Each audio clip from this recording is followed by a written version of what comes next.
G'day everyone, how are we doing? Welcome back to some more AllianceWar action here in PuzzleCombat.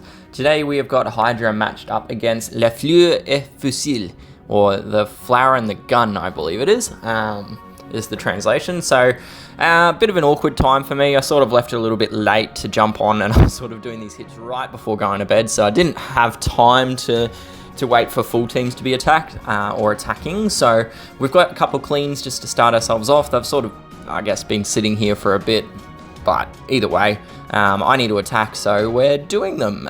So first up, it was a clean. I've gone with a 3-2 split of green and blue to combat the effect of Pulse and Sapphire. That was the two flanks still alive.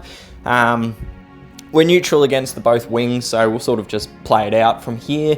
We've picked off Dragon Fist, and now it's just a case of waiting out Amethyst's stealth bonus, essentially, at the moment. And as soon as that stealth bonus is gone, we'll be able to pound away with all of our special skills. So, yeah, just sort of waiting it out. One more turn. We'll just make a random match. Doesn't really matter. Now everyone's charged, so we can just go bish, bash, bosh, boop, boop, and kill a dead. So, first clean, done and dusted. Cleans typically, especially when there's already the tank missing, they're relatively straightforward to do. I say relatively because this next one kind of changes that a bit. It gets a little bit closer than I would have liked, but still reasonably under control. But yeah, so another 3-2 double Deadeye setup this time. First use of Lillian variant. I recently finished her off to 5-100. No emblems because the base version is only at 5-1. I'm not sinking resources into her. I'm not planning to put her on defense teams or anything like that. So I'm just going to go with the emblems. Mainly are there for use in wars and war machines. So unfortunately we did double trigger there. That cascade was a lot bigger than I was anticipating. And as a result, we do lose Lillian variant and also one of our Deadeyes straight up. Yeah, bit unfortunate because, yeah, I was hoping to be able to just not trigger either special skills until I got Panzer's Taunt up and running. But one of the few times where I got way too big a cascade for what I was wanting. So some dodging going on there from Deadeye, from Amethyst, as well as from Sidestep on the left-hand side, which is a little bit annoying because it does mean that we're not able to get kills off on them. I was hoping to be able to kill Amethyst with the previous yellow match that I made, but for whatever reason, it doesn't really matter now. We are down to a 1v3 situation, so it should be relatively straightforward. I do have the Taunt up and running at the moment, just trying to work out which grenade's going to give me the best bang for buck, and I ended up going with the purple one, which worked okay, I guess. So we just need one more tile on Deadeye, and we'll be able to get that done. Lots more dodging there on Sidestep, like a lot of dodging that's happening. But yeah, we should be able to finish and close this one out reasonably easily from here. It does look like I'm lower on health, like it's closer than what it is based on the health scores, but as I said, it's a 1v3 and it wasn't really ever in doubt from that point onwards. So there. So there, we got the next clean. I was really hoping someone else would do this clean on Ace, but didn't end up happening. So I literally, it's like one yellow tile will kill him. So hence not taking in a full team. And would you know it, we got a yellow tile. So that's probably the shortest fight I think I'm ever going to do for a starting attack. But whatever, it doesn't matter. We got the board flip, so we can start now attacking some full teams. Although those first two hits did actually net me a fair amount of points because they were fairly hefty cleans, I guess. So there was a fair bit in the base points as well as obviously the bonus points still available. So for our first actual attack, we've gone with 3-2. So we've gone 3 reds and 2 greens. So the triple reds is obviously the combination of Bunraku, Syntax, and Pulse. Really good setup, mainly there to enhance the speed or increase in the rate of charging for Syntax. Not a fantastic red board, as you can sort of see. We've got red tiles there, but they're not lined up on the tank, which is a little bit annoying. So I'm sort of just trying to play around it, trying not to use any of the red tiles that are pointing elsewhere.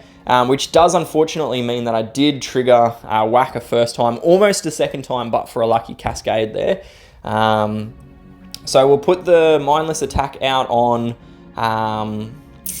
what's her name, Ghost. Unfortunately, sidestep evaded the direct damage component of Iquani, so we did, as a result, lose. Well, we didn't lose Fiddle as a result of that, but Syntax is almost dead, but fortunately did have Pulse charged up, ready to go. Got the kill on sidestep there. She had virtually no health left, so a little bit annoying that she didn't die earlier.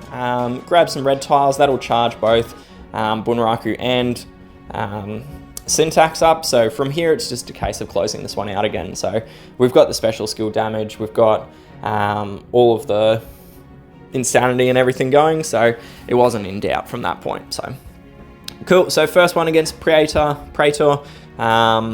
Phantom is up next, or Phantom, I don't know, whatever. Another 3-2 setup of reds and greens. This time around we've gone with Senya as one of our reds, or our main red healer. Another case of the Fiddle and Iquani setup. It's a really, really great combination. And then we've gone with Brock and Accent to combat Ayumi in the middle position there. So yeah, we did get some red tiles. Admittedly, most of them weren't on Ayumi, so we didn't get a lot of damage out there on the tank. So as a result, we do have that pesky old, what's it called?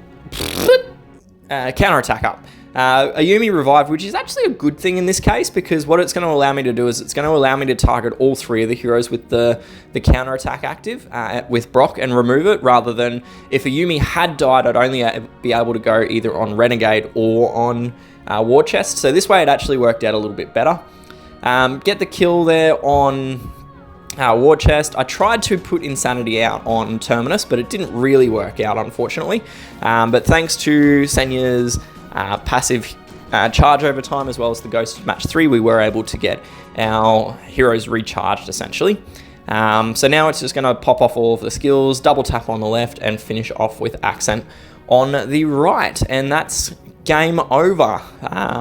So one flag left. We will pick up the boss, which is Lolo Quinn. Probably the strongest defense I've faced today, but we did save a pretty good set of... Well, I mean, we've obviously got a lot of good heroes left in the shed, seeing as we took 3 cleans to start the match off. So I chose to go with double Amethyst this time. It's actually a lot of fun, rather busted. Like, the two of them can pretty much carry most any fight, which, if you've not seen it, check out my 3v5 raid challenge using purple heroes. Amethyst, like, just massively carries so often. So yeah, triple tap with my reds. So we got Rudolph out with the defense debuff, followed by Scarlet. So you can see Scarlet chipping out immense amounts of work there. We'll pick off the left-hand side. Yes, Pulse is not dead, but the shot from Scarlet was going to finish her off anyway. Now we've got a ghosting lane open to us on the right-hand side, which we'll make full use of until Sapphire's ready to go, but not too much of a concern. I've got 2 heroes in stealth, so did strategically put the 2 Amethysts in position 2 and 4, so that way it breaks up any AoE hitters. So just decreasing basically the amount of damage we'd be taking.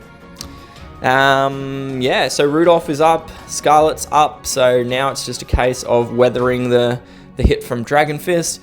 Unless he targets Rudolph, I'll be able to kill him with the other Amethyst that doesn't get hit. So there you go. Targeted Amethyst on the right. Did dodge the shot though, so did survive and hang in there, but the red tiles finish him off nicely. And that's it. That's our 6 hits. So not a great start taking the cleans. Obviously, everyone prefers not to take cleans, but sometimes you got to do it for the good of the Alliance. So there you see, we did finish up as the winners, 6,700 versus, I didn't quite catch it, but I'll check it in a second. But there's our hits. So we've got the 3 cleans to start ourselves off with. So we did hit Lolo twice, I think. Yeah. As well as the other 4 hits in there as well. Not bad points-wise, 283, 330 I think is the max score. So as I said, those cleans didn't hurt us too badly in the end. So there we go, no flags left on our side and no flags left on theirs either for a 67 versus 5,800 point win. So we did also finish our war chest, so let's check that out real quick. Ooh! That's a little spicy. Not very often you see 5-star mats, let alone getting 2 of them. So I'll definitely take that one. And it's not even, I don't think, 100% completion. I think I was like 90 something. But anyway, that's it for today. Thanks everyone. Good luck with your own wars, and I'll catch you in the next one. Cheers. Bye.